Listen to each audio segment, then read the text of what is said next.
You're looking very happy this evening. Let's just say we don't see a lot of black tie around here. So you're writing a book, and your main character's name is James Gibson. That's interesting.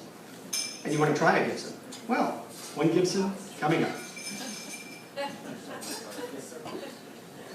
Oh, you don't like onions. Well, if I don't garnish it with onions, it's not really a Gibson. But you know, I have a story about that.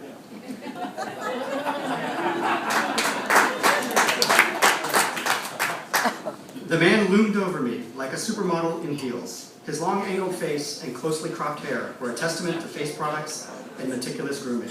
He was so model-like that he appeared somehow plastic, too perfect, too put together, somehow not real.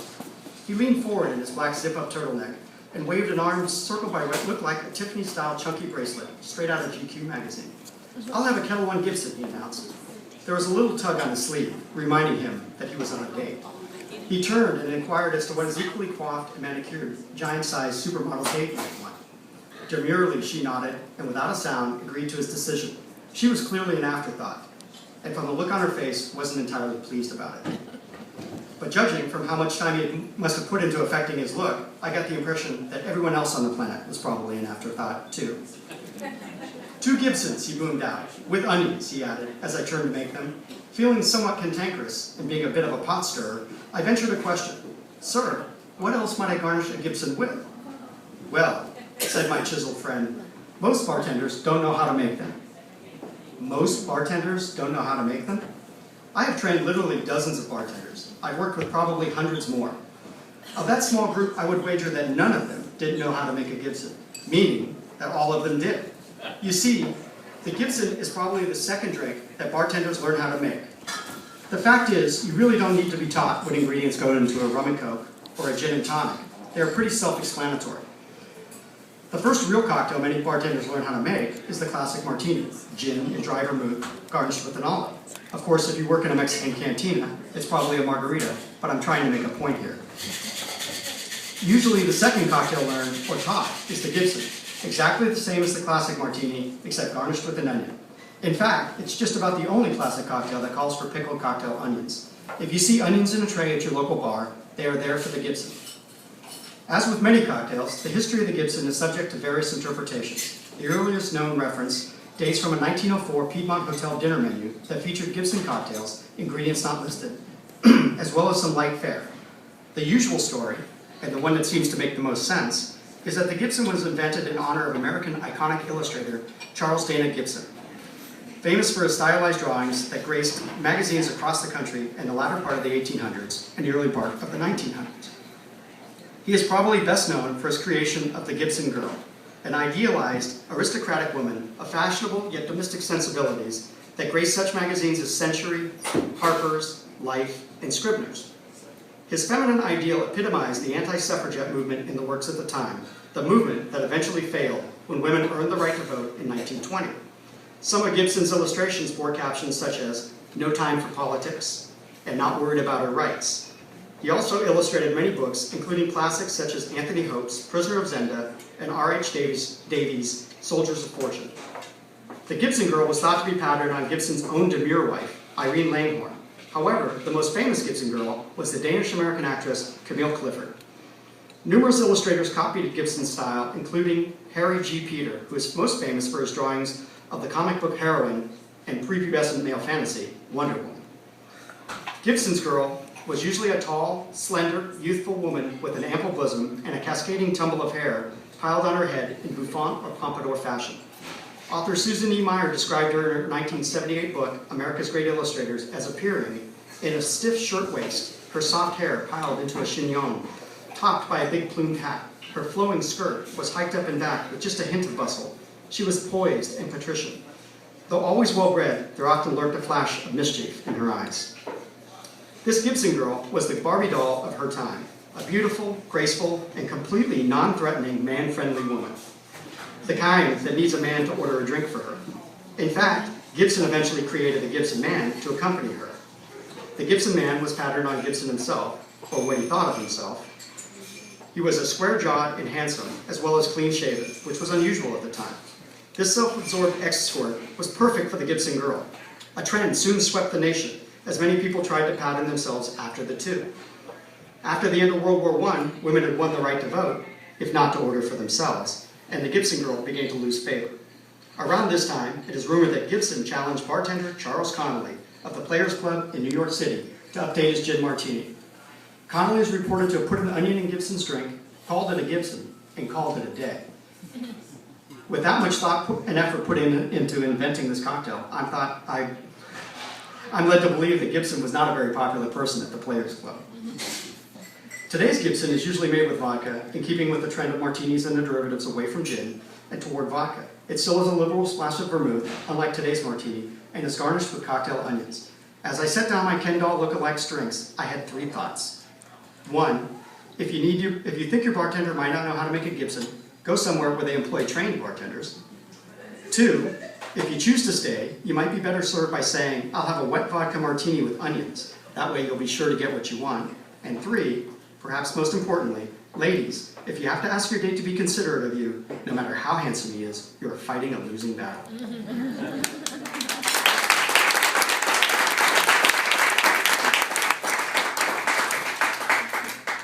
Yeah, I agree. A martini dressed up with onions isn't all that sexy. Maybe you should think of a new name for your character. You know, Hemingway used to drink daiquiris. No, not that kind of daiquiri. A daiquiri with, not the one with fruit and sugar and all that stuff. I'm talking about a real man's daiquiri. A man's daiquiri. And I have a story about that, too. The Old Man and the Daiquiri. He sat at the bar gingerly and awkwardly, trying desperately not to wrinkle his impeccably starched white shirt. He half-heartedly waved an expertly manicured hand as a crowd three-deep swarmed like a living organism behind it. The fingernails on his dainty hand shone so brightly, my co-worker remarked that they must never have seen a day of hard or even remotely difficult work. Like so many people unaccustomed to busy bars, he had staked out a place far away from where the action was, but was now attempting to make up for his lack of convenient placement by becoming increasingly anxious in his waiting. Bar seating is different than restaurant seating. Just because you've secured a spot to sit doesn't necessarily guarantee the undivided attention of the bartender. Bartending is a commission-based business. The bigger the sale, the more money we make. Consequently, bartenders gravitate towards people who, shall we say, have demonstrated their generosity. Generally speaking, we size up the customer and determine how much attention we can devote to them. Of course, if it's not busy and time is plentiful, then everyone usually gets the same treatment.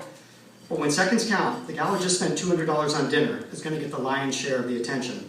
If that means the guy drinking a glass of house Chardonnay has to wait a little bit longer, well then so be it. Experience has taught me that running down to someone who positions themselves at the far end of the bar is not usually going to be fiscally rewarding, especially if there are 20 people waiting for service directly in front of me. No amount of hand-waving is going to change that. However, I finally did make my way down towards our manicured man. What can I bring for you, said I. I need your undivided attention, he said, because I want something unusual. Great. It looked like I would have been better served staying at the other end of the bar.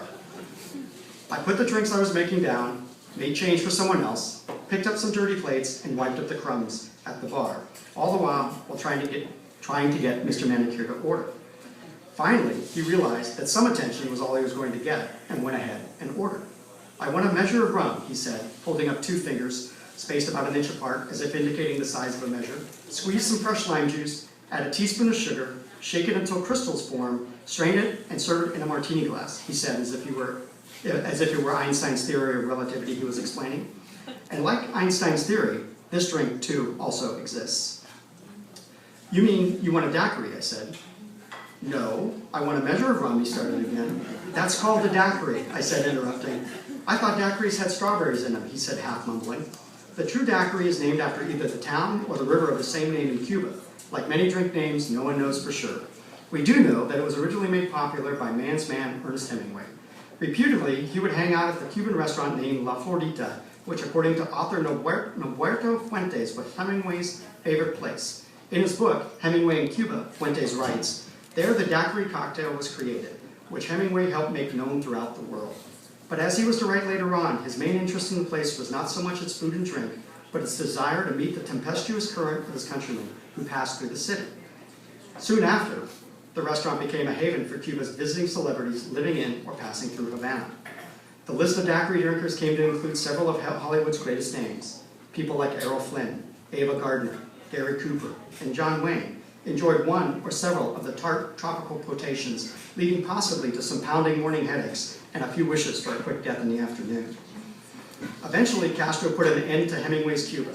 Americans responded by sissifying the cocktail, adding blended strawberries and whipped cream, which, after removing the alcohol, is known to 12-year-olds everywhere as the Virgin Daiquiri. I placed the classic man's cocktail down in front of my manicured friend. I was just beginning to think I'd read him wrong, that in spite of his pristine grooming, he might be, "Can I get it with a sugared rim?" he added, interrupting my thought. "Of course you can," I said, reassured that my powers of observation were intact. As I set the drink down for a second time, I couldn't help wondering if Hemingway ever had his nails done.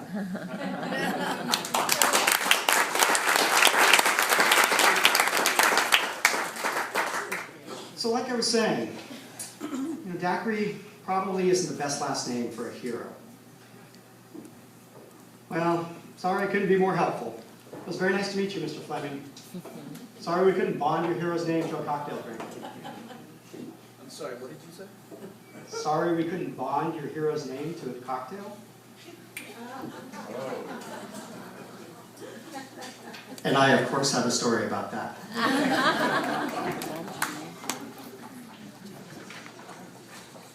Karl Marx once said that all great world historic facts and personages appear, so to speak, twice. The first time as tragedy, the second time as farce. He was referring to Napoleon III of France. However, this quote has occurred to me several times over the past several months. "Do you know how to make the new drink, the Vesper?" asked the bifocal-wearing man in his late 50s sitting at the bar. I had to look twice, because I haven't actually seen bifocals since journalism school. "New as in 1953 new?" I asked. "What do you mean?" he asked. "That drink has been around more or less since Ian Fleming wrote Casino Royale, the first Bond book," I said. He looked at me through the upper part of the bifocals. Not knowing what to say, he stuck out his hand, which clutched a rather crumply piece of paper. Before I looked at the paper, I had already guessed as to where this was heading. It doesn't happen often, but occasionally bar patrons will actually print up instructions on how to make their drinks. Sometimes they even bring their own glassware, and occasionally their own garnishes. Invariably, the recipes are not accurate, the glassware isn't very durable, and the garnishes probably aren't very tasty either. But I digress. Once I was handed the recipe for a Bloody Mary that listed at least 6 different ingredients. It included 3 steps for assembling the ingredients and specifications for the size and type of glass. The only thing not listed in the condescending instructions was tomato juice. I made the drink as instructed, only to have it appear in one hand of a tall, disgruntled customer standing at the bar. The other hand held the instructions. "Where's the tomato juice?" he demanded. "Your instructions didn't call for it," I said. He looked at his instructions and then at me. Then he looked at his instructions again. "I figured you would know that it needed tomato juice," he stammered. "And I figured that if someone took the time and money to print up cards with their preferred recipe on them, that recipe would be complete. Silly me." I scanned the ingredients for the Vesper on the crumply paper. 2 ounces of Gordon's gin, 1 ounce of vodka. Close enough, I thought. When I got to the splash of Quina Lillet, I smiled. They no longer make Quina Lillet. But there it was, printed on the recipe card. It wasn't really the bifocal man's fault. It was Ian Fleming's fault. You see, they weren't even making Quina Lillet when he wrote those instructions for the very first book way back in 1953. Casino Royale has now been adapted for the screen 3 separate times. First as a 1954 CBS television episode. Secondly as a 1967 big screen spoof starring David Niven as 007. Farce first, and then tragedy. Take that, Marx. And then the 2006 version starring Daniel Craig as Bond. Important to note, Quina Lillet was unavailable for all of them. Quina Lillet was created in the late 1800s in France. An aromatized aperitif wine, similar to vermouth, it gained its primary flavoring from quinine, whose bitter taste most people are familiar with from tonic water. Extracted from the bark of the South American cinchona tree, known as the quina quina tree, these tonics came to be known as quina quinas. Today, quinine is best known for its use in the unsuccessful treatment of malaria as well as its mixing with the gin and the classic gin and tonic. Called the aperitif of Bordeaux, Quina Lillet featured white wine from the Gironde region in southwestern France, a region that roughly covers the same area as the legendary Bordeaux region.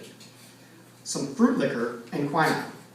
In the 1920s, a second brand called Lillet Dry was created for the British market, which was designed to be mixed with gin.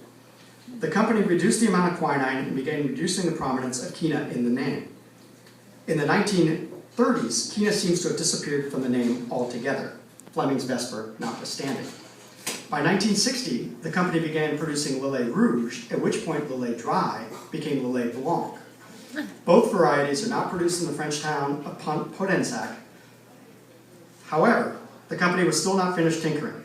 In 1985, the company again reduced the quinine content in the Lillet Blanc, rendering the new product completely different from the original. Part of the original confusion might be that Fleming himself lived part-time in Jamaica, where even to this day, some liquors can be hard to find and others stick around indefinitely. Combine that with the fact that, according to biographer Andrew Lycett, Fleming didn't really hold his drink very well. More than 2 glasses of wine at lunchtime, and he was done for. Which, compared to James Bond, who in the novel Casino Royale consumes 13 drinks, as well as 4 bottles of champagne, and smokes 3.5 packs of cigarettes, Fleming was a real lightweight. As a side note, it's also highly doubtful that anyone treating their body so disdainfully would have the body or physique of Daniel Craig.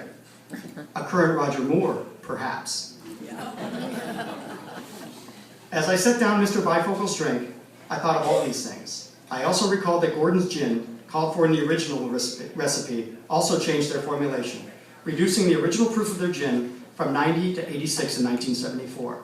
As I handed them back his crumpling instructions, I smiled inwardly. Just like James Bond, I said. That's right, he answered. Well, perhaps not. The drink I had just prepared bore little, if any, resemblance to Bond Fleming's original creation, if in fact it ever existed, proving, perhaps, that Mr. Marx was right after all.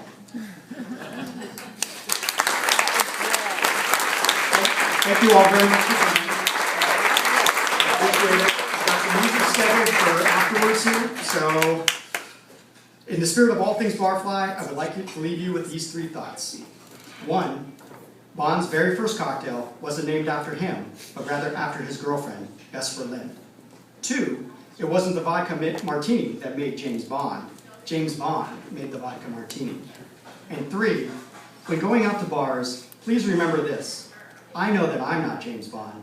It's important to remember that neither are you. Thank you all for coming. That was really good.